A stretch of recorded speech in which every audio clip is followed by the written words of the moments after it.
Señor abogado, buenos días, a través de Radio Sucre para Ecuador y el mundo. Vicente, buenos días, y a través suyo, buenos días a todos los ecuatorianos que escuchan Sucre. Abogado, antes de llegar a una serie de preguntas que tenemos, el economista Calderón y yo, ¿qué opinión le merece a usted esta pugna que existe en el máximo tribunal electoral, Consejo Nacional Electoral, Tribunal, el Tribunal Contencioso Electoral, me parece? Déjeme ponérselo de la siguiente manera: todo ciudadano tiene derecho a ser candidato a cualquier cosa, mientras cumpla con la Constitución, con las leyes, mientras lo haga siguiendo los procedimientos y mientras lo haga a tiempo. Este es un punto. Punto número 2. En mi opinión, es totalmente inconstitucional la pretensión de la lista 11. Hay una resolución nacional y una resolución internacional, ambas de funcionarios inferiores que no están a firme, es decir, no son obligatorias. Esto tiene que ser resuelto por los organismos superiores y dentro de la Constitución y de la ley, de manera que lo ocurrido de ninguna manera impide que el Consejo Nacional Electoral siga adelante con el procedimiento de elecciones entre los candidatos que contan en una papeleta impresa el día 7 de febrero. Número 3, en el evento, para mí no consentido, mi opinión personal simplemente, de que esto siguiera adelante, significaría que para un partido se le da una especie de ley especial que no cabe, porque la ley es de alcance general, igual para todos, de que inicie recién el día que se resuelva el procedimiento de democracia interna, es decir, la selección de candidatos, que tiene un plazo. Luego hay un plazo para aceptar candidaturas. Luego hay un plazo para inscribir candidaturas, que es el que señala la ley. Después hay un plazo para impugnar candidaturas. Después, sea el que gane o el que pierda la impugnación, hay un plazo para apelar de esas impugnaciones. Aquí estamos hablando de 2 meses más fácilmente. Entonces ya estaríamos hablando del 7, 8 de marzo, y esto siendo conservador en el plazo. Eso haría imposible que se dé una segunda vuelta con posición de presidente el día 24 de mayo, como manda la Constitución. Es decir, sería inconstitucional, sería una prolongación del gobierno de Lenín Moreno. Y esto es producto de personas que quieren simplemente que el proceso electoral no se da, como está previsto. Eso es todo. Pero por el momento, si usted me pregunta jurídicamente, por el momento no pasa nada. No hay absolutamente nada a firme, ni de opiniones internacionales, ni de resoluciones u opiniones individuales de las entidades nacionales, porque tienen todos un ente superior que es el que al final decide, y tratándose de la ecuatoriana tiene que decidir dentro de la Constitución, porque si no existe un artículo que es el 424 en la Constitución, usted puede revisarlo, que garantiza la vigencia de la norma suprema de la República, que es la Constitución. La Constitución está sobre el presidente de la República, sobre la Asamblea Nacional, sobre la Corte Nacional de Justicia y sobre el Tribunal Contencioso Electoral. ¿Y qué dice ese artículo? Dice que cuando el poder público, es decir, cualquiera de esas entidades, resuelve algo contra lo escrito en la Constitución, esa disposición carece de eficacia jurídica, es decir, no solo que no tiene valor, sino que es de inobservancia obligatoria. ¿Por qué? Porque de esa manera es como la Constitución se protege de que ninguna de las funciones del Estado que están bajo ella, la greda. Eso es todo lo que le puedo decir. Ahora, se está corriendo un rumor de querer aplazar el 7 de febrero las elecciones por dos situaciones. 25 para las 8. La primera, el problema del COVID. Y el segundo, este problema que usted acaba de explicar. Ninguna de las dos cosas puede suspender la elección. Ninguna de las dos cosas puede suspender la elección. Y de hecho, mire usted, como por el asunto COVID, las elecciones no se han suspendido en ningún país del mundo. Es así. Ahora, señor alcalde, el abogado Jaime Nebosadi, candidato candidato a nada. Él es el director del Partido Social Cristiano. Ni eso. Perdón. Ni eso. Ni eso ahora, tiene razón. Ayer estuvieron en la provincia de Manabí, usted acompañando al señor Guillermo Lazo a la coalición Creo Social Cristiano. ¿Qué nos puede informar sobre esa caravana de ayer? Le puedo ver, no fue una caravana porque fueron 3 caravanas. El Carmen, Flavio Alfaro y Chone, que son las banderas representativas, cuantitativamente hablando, cantones más grandes en el sector norte de Manabí. Para mí fue un éxito rotundo y ya lo verá usted. Yo no soy un hombre que miento, pero ya lo verá usted en algo que no miente nunca tampoco, eso da evidencia, ¿no? Los videos, etcétera, etcétera, etcétera. Eso en lo formal. En lo de fondo es llevar a Manabí la misma propuesta que tenemos para el Ecuador entero. Se la puedo resumir brevemente. Primero, volver a mirar al agro ecuatoriano, de donde nunca debieron los gobiernos sacar la mirada, porque miraron al petróleo. Y yo pregunto, ¿qué gota de petróleo ha llegado por acá? En Manabí lo que ha llegado es un relleno gigantesco, abandonado, de cientos de millones de dólares, en lo que debió ser una refinería, que es la refinería del Aromo, que no existe. El agro es de lo que ha vivido el Ecuador toda la vida, antes del petróleo, cuando teníamos una moneda nacional que después le hicieron papillas, que era fuerte. Entonces, ¿qué hacer con la agricultura pequeña, con la ganadería pequeña, con el pescador artesanal, que es el pescador pequeño? Número uno, crédito, $1.000 millones al 1% a 30 años plazo. ¿De dónde salen esos dineros? Del Banco Mundial. ¿Cuánto cuestan esos dineros? 2% al año al Estado, porque para eso sí hay plata barata en un Estado respetable. Hay un subsidio del 1%, sí. ¿Cuánto vale ese subsidio? $10 millones. ¿Qué son $10 millones de subsidio en un presupuesto de $30.000 millones? Estados Unidos de Norteamérica subsidia la economía en materia agrícola y ganadera en $1.000 millones al día. La Unión Europea en 65.000 millones de euros. Primer punto. Punto número 2. Exoneración de todos los impuestos a la producción, menos el de la renta. Si ganan, tienen que pagar impuestos a la renta. ¿Por qué digo esto? Porque el productor peruano, el productor colombiano, ganadero, agricultor, pesquero, etcétera, no tiene pues las cargas tributarias que tienen los ecuatorianos. Y por eso venden caro, no, venden barato y ganan. Y el ecuatoriano vende caro y pierde. Entonces hay que bajarle la carga tributaria. No puede ser que usted compre un rompló, un pequeño tractor, que el importador pague el 5%, por poner un solo ejemplo y pequeño, de impuestos a salida de capitales, que se lo pone al costo del aparato y se lo vende luego a un agricultor mediano, pequeño, hasta los implementos de arado pasa lo mismo. ¿Acaso que está sacando usted la plata del país? Usted está comprando un elemento de labranza, de producción. Y por otro lado, semilla gratuita, que vale, el Estado puede asumir eso sin ningún problema, de alto rendimiento.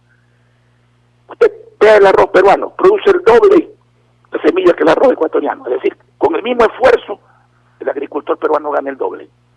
El ganadero El ganadero pequeño tiene aquí un toro generalmente viejo, con poco poder reproductivo, que se cruza con la hija y con la nieta.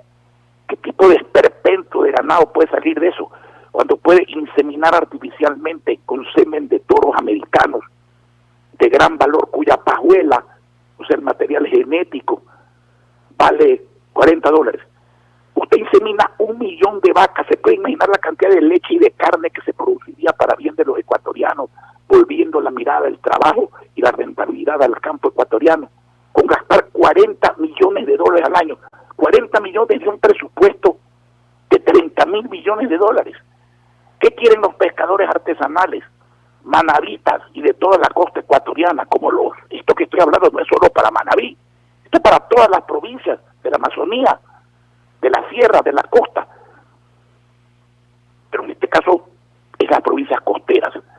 ¿Qué quiere? Un buque laboratorio que le permita indicar dónde está la mancha de pescado técnicamente, que le diga a sus familiares que están en la tierra desesperadas cuál es la longitud, la latitud, es decir, la ubicación de sus familiares, que se van con la bendición de la familia, que se los trae el mar, nadie sabe, que se los asaltan, los matan los piratas, tampoco se sabe. Eso en cuanto a mirar al agro ecuatoriano. Punto número 2. La autonomía es el poder local, el respeto al poder local, que pasa por no disponer, como se ha hecho ahora, criminalmente, porque eso es quitarle obras y servicios a las 221 ciudades ubicadas en el campo, en la ruralidad y en la parte urbana del Ecuador. Acabar con que se les lleven el IVA, acabar con que les recorten los presupuestos, acabar con que no les entreguen las rentas. Y eso se hace cumpliendo con la Constitución, porque la Constitución manda que esas rentas son de esos organismos. Un Estado quebrado no puede decir yo soy el recolector, pero como yo estoy quebrado no te entrego lo tuyo. No, el Estado tiene que manejar su propia quiebra y salir de la quiebra sin quebrar a los demás. Es un ejemplo sencillo. ¿Qué hacen con los enfermos? Los ponen en cuarentena. ¿Para qué? Para que no contagien a los demás. ¿Qué debe hacer un Estado enfermo? Ver cómo sale de su enfermedad sin enfermar al resto, porque va a acabar matando a todo el mundo y eso se llama pobreza colectiva. Número 3, la oferta tecnológica. Hemos dicho 40.000 puntos de internet gratuita en el país, en todas las ciudades del país. Hemos dicho, atado a ese sistema serían los 600.000 hogares más pobres, 600.000, 2.400.000 personas, con un sistema telemático de atención, diagnóstico a la salud en materia de asuntos cardíacos, obesidad, diabetes y COVID en cuanto a su detectación temprana. Se recibe también un tensiómetro, se recibe un aparato para medir el oxígeno gratuitamente y una aplicación telefónica que se baja y se utiliza gratuitamente el teléfono celular y se conecta con el centro de operaciones 24 horas al día, donde los médicos con esa información diagnostican por esa vía cualquier hora del día o de la noche. Luego 400.000 computadoras nuevas, gratuitas, para 1.600.000 personas, con programas gratuitos y conexión gratuita de internet para dar teletrabajo, teleemprendimiento, idiomas y teleentretenimiento, porque también el pueblo tiene derecho gratis a ver el fútbol, a ver películas nuevas, a hacer los juegos que hoy día con la pandemia han tomado, no son juegos de azar ni de dinero, juegos que incluso ejercitan la capacidad cerebral. Todo eso, ¿cuánto vale? Vale $150 millones. ¿Sabe cuántos son 150 millones de dólares? La 200ava parte del presupuesto nacional. Y por último, Lazo ha sido claro, porque Lazo ha aceptado todas estas propuestas, que son propuestas de las 6 y aliados. Y por eso yo, muy respetuosamente, pero con claridad, pido el voto para las 6 y aliados, como lo pido por Guillermo Lazo, por estos motivos. Ha dicho, hay hambre en el país, y lo hay. Entonces, hasta que termine la situación de la pandemia, que con la vacuna que ya viene y todo asumimos que será hasta el 2021, hasta este año, 300.000 almuerzos familiares diarios. ¿Cómo se entregan? Se hace el kit de los productos entrega a las personas un código de barras, un documento a las más pobres y lo pueden retirar de los supermercados y de las tiendas escogidas para eso. ¿Eso cuánto vale? Por una sola vez, 300 millones de dólares, el 1% del presupuesto. Saque usted la suma de todos estos valores, no llega usted al 2% del presupuesto. Yo le pregunto a los ecuatorianos, ustedes, y especialmente los jóvenes y los pobres y los campesinos y los agricultores, ganaderos y los pescadores, no tienen derecho a que $2, el 2%, 2 de cada $100 de su propia plata, que es la plata de recaudo del Estado, $2 de cada 100, les regresen a ustedes en estas obras concretas, en estos servicios concretos. Bueno, el que no pueda hacer eso, perdónenme, no merece ser ni conserje de la función pública, menos presidente de la República. ¿Y qué estamos oyendo? Aquí. Sacar adelante el país exportando agua. Ahora dicen que hay lluvia virtual, que deben haber confundido el país con una lavandería en seco, porque yo sepa, el agua sirve para lavar también y se lava con agua física. Usted ha tenido sexo virtual, usted ha tenido alimentación virtual, conoce la comida virtual, la comida electrónica, conoce la medicina electrónica, pero tampoco hay dinero electrónico. Es una mentira que nos lleva directamente a la desdolarización, directamente a Venezuela, donde la gente gana $16 al mes de salario, donde se busca comida en la basura, donde no hay medicina, donde gran parte de la población está rodando por el mundo. Ve aquí en las esquinas, la gente con sus hijitos, pobrecitos, parados en las esquinas, viendo cómo sobreviven.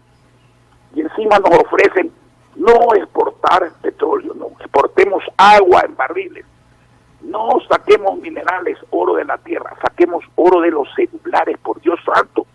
Entonces nos quedamos sin celulares. Encima sacar el oro de celulares cuesta, y cuesta más que el oro que sale de los celulares. Creo que el pueblo ecuatoriano, perdónenme, el pueblo merece el respeto a su inteligencia, pues, a la comprensión de sus necesidades. Es como yo veo las cosas, eso es lo que hemos dicho en Manabí, vamos a decir en todas partes.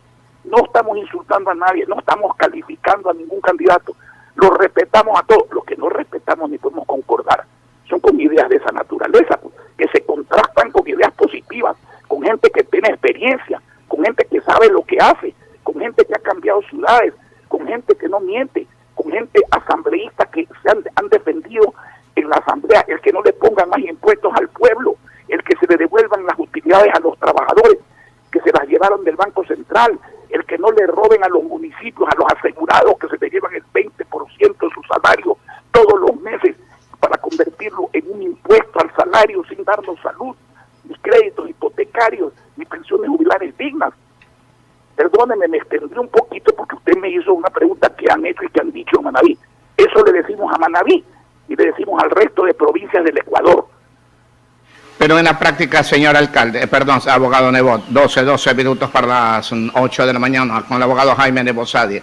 En la práctica, el pueblo no entiende esas cosas, sino que se enamora de alguien, le cae bien a alguien, etcétera, etcétera, y hacia allá dirigen el voto, aunque hablen barbaridades y medias, sean unos vulgares maduros. ¿Qué hacer? Perdóneme, mientras un pueblo, a ver, los romanos tenían un dicho, decían pan y circo, que es un poco lo que usted ha dicho. A la gente le gusta el circo, pero no olvide a los romanos, pan primero. Cuando usted iba al circo romano con el estómago lleno, se divertía y se reía hasta cuando los animales salvajes se comían a los pobres cristianos y cuando los gladiadores se mataban entre sí. Cuando usted va con hambre y con ira, usted no se ríe, es capaz hasta de comerse al payaso. Y esa es la situación del Ecuador ahora. No menosprecien la inteligencia del pueblo ecuatoriano, ese es un grave error. Yo le pregunto, ¿cuántos votos tienen ahora los cómicos, los payasos, los mentirosos? No, señor, no hay que menospreciar la calidad del pueblo ecuatoriano ni su inteligencia. La gente tiene grandes necesidades, no se vende, no se compra. No es solo que no hay empleo y que le han rebajado la plata a la gente, a lo que nos opusimos tremendamente. No solamente que le han bajado los sueldos, no solamente que no hay empleo, no solamente que el Seguro Social ha perdido 350,000 afiliados porque hay 350,000 desempleados nuevos. No, es que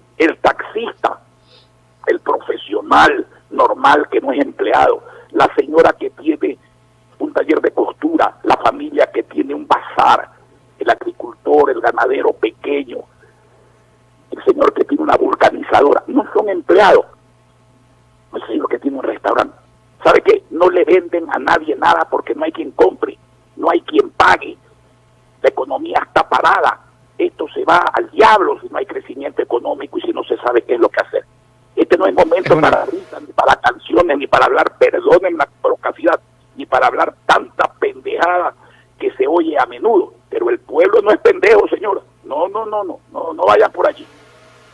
10 minutos para las 8 de la mañana, 10 para las 8. Bueno, Dios quiera que tenga voz de ángel, porque lo que vemos son cosas diferentes, mi querido abogado. Economista Osvaldo Calderón le tiene preguntas. Gracias, licenciado. Primero, saludos cordiales al abogado Jaime Nebot Sadi. A propósito de lo que usted mencionaba, abogado Nebot, de no subestimar la inteligencia del pueblo ecuatoriano. Muchos dirían, ahora en campaña se ofrecen todos estos tipos de financiamiento. ¿Por qué Guillermo Lasso, cuando fue asesor de tantos presidentes de la República, no buscó implementar esto que ahora se escucha sensato y lógico, abogado Nebot? Bueno, Guillermo Lasso, con quien usted sabe que yo he tenido y tengo diferencias, y hay que decir la verdad. Primero, fue uno de los pocos banqueros que en plena crisis no estafó a sus clientes ni quebró. Segundo, fue ministro de Finanzas de un solo gobierno. Un mes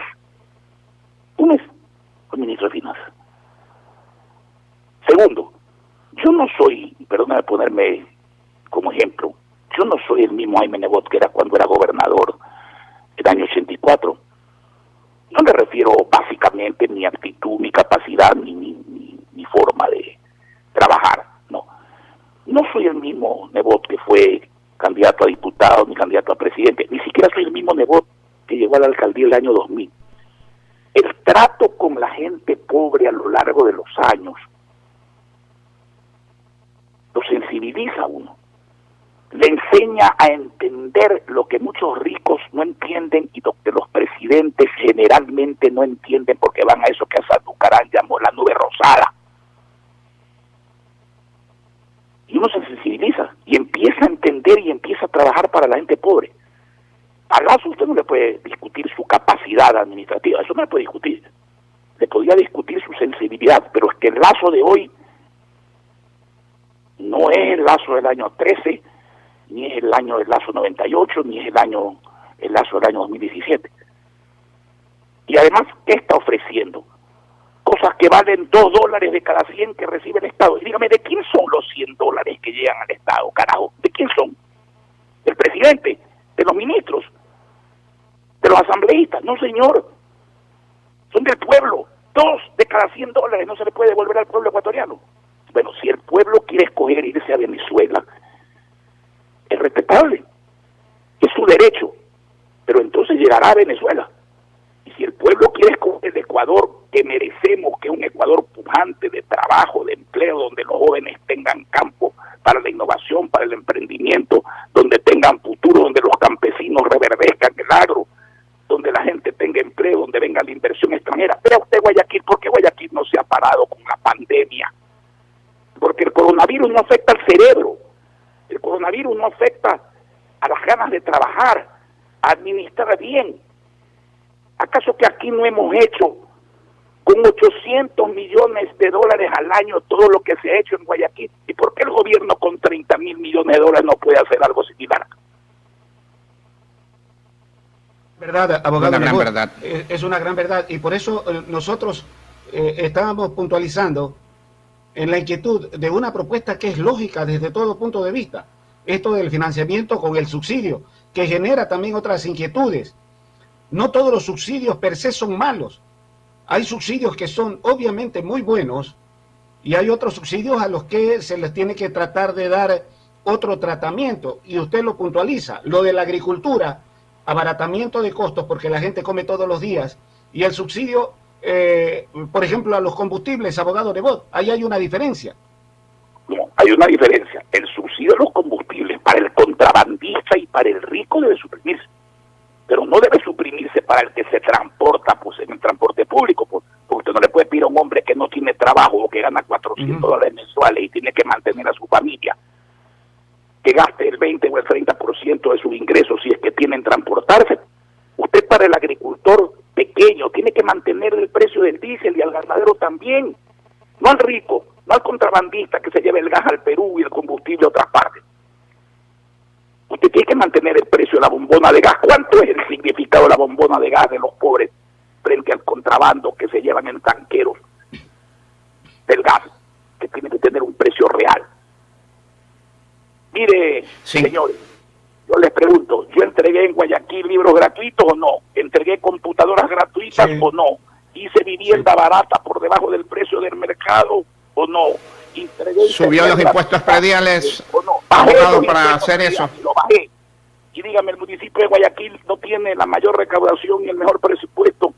¿Por qué? Porque teníamos y tenemos 15% de empleados, pues, y 85% de un dinero que se cobra con el 97% de eficacia, porque somos aliados y respetados en el mundo, porque la empresa pública internacional viene a invertir al país, como hizo definitivamente en el aeropuerto, como hizo en el dragado, como hizo en la aerovía, porque la banca internacional, mientras al Estado no le presta nada o le presta pocos meses al 11 y 12%, a nosotros nos prestó a 37 años plazo con 17 de gracia, al 1,5% sobre el LIBOR, pues, en el mismo país, en el mismo momento de la crisis, con los mismos ineptos que manejaban el Ecuador.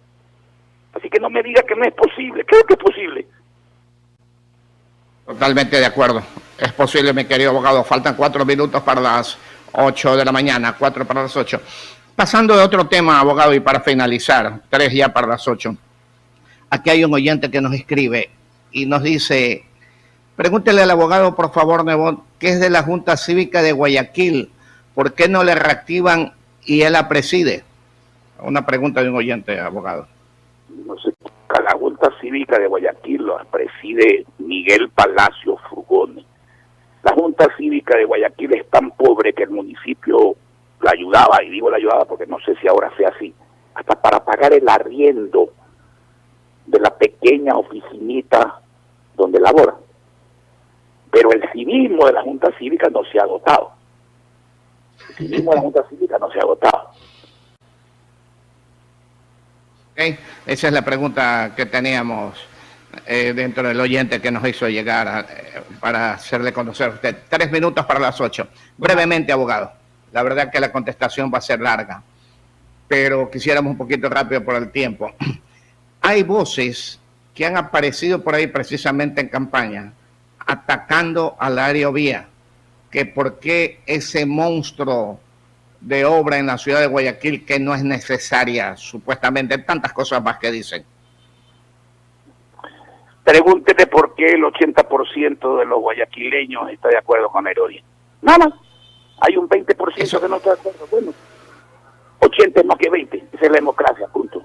¿Quiere una respuesta más corta? No tengo. Si quiero una larga, me entrevista el próximo viernes y le explico al detalle las bondades de la Aerovía. Transporte rápido, seguro, ecológico, barato, que ahorra calidad de vida, que ahorra cantidad de tiempo y que hay una inversión extranjera que es la que la paga, salvo en la construcción de la ruta aérea, que es como la calle de la calle de la tierra, de donde cobran los buceros, ¿no es cierto?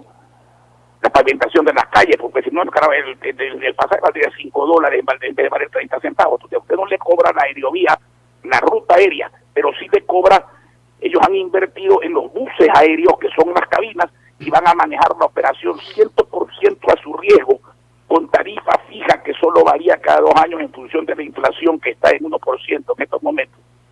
Y eso es todo, rapidito. Mire, para despedir un mensaje claro: voten bien, ahí está la salida, hagan valer su poder ciudadano, ustedes son los dueños de la democracia.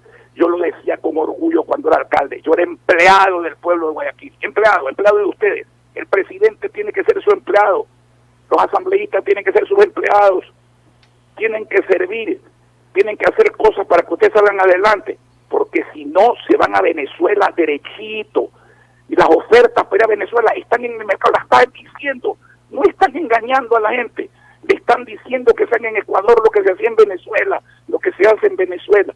Por eso yo muy respetuosamente, les digo mi criterio. Voten todos 6, señores, y voten Lazo presidente. Dios quiera que no se equivoquen, porque los que van a sufrir si se equivocan son ustedes. Y los que van a tener éxito si aciertan son ustedes. Dios bendiga al pueblo de Ecuador y que sea así. Muchas gracias, abogado.